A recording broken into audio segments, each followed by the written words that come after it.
Hi எல்லோருக்கும் வணக்கம். இனிய புத்தாண்டு நல்வாழ்த்துக்கள். இந்த புது வருடத்தில் உங்களுக்கு என்னென்னலாம் கிடைக்கணும்னு ஆசைப்படுறீங்களோ எல்லாமே கிடைக்க எங்கள் குடும்பத்து சார்பாக வாழ்த்துக்களும் பிரார்த்தனைகளும். நான் இன்னைக்கு எழுந்ததும் கோலம் போட்டு ஒரு ப்ரேயரை போட்டாச்சு. எல்லாரும் குளிச்சுட்டு முக்கியமாக நான் என்ன வேண்டிக்கிட்டேன், குழந்தைங்கள என்ன வேண்டிக்க சொன்னேன் அப்படின்னா, எல்லாரும் நல்லா இருக்கணும், ஆரோக்கியமாகவும் ரொம்ப அழகாகவும் இந்த வருஷம் போகணும் அப்படின்றத தான் வேண்டிக்கிட்டோம். மார்னிங் பிரேக்ஃபாஸ்ட்டுக்கு பருப்பாடை தான் ப்ரிப்பேர் பண்ணியிருந்தேன். ரொம்ப சிம்பிள் பட் டேஸ்ட்டாக இருக்கும், குழந்தைங்களுக்கும் ஃபில்லிங்காக இருக்கும்னு சொல்லிட்டு பருப்பாடை தான் பிளான் பண்ணியிருந்தேன்.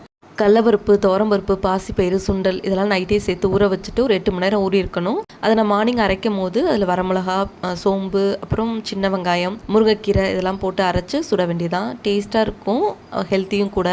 ஏன் குழந்தைங்க ரொம்ப விரும்பி சாப்பிட்டாங்க. குழந்தைங்களும் உங்களுக்கு எல்லாத்துக்கும் நியூ இயர் விஷயம் சொல்லணும்னு ஆசைப்பட்டாங்க. இந்த நியூ இயரில் நீங்கள் ஏதாவது ரெசல்யூஷன் எடுத்திருந்தீங்கன்னா கமெண்ட் செக்ஷனில் சொல்லுங்கள், பார்த்து தெரிஞ்சுக்கிறேன். பாய்.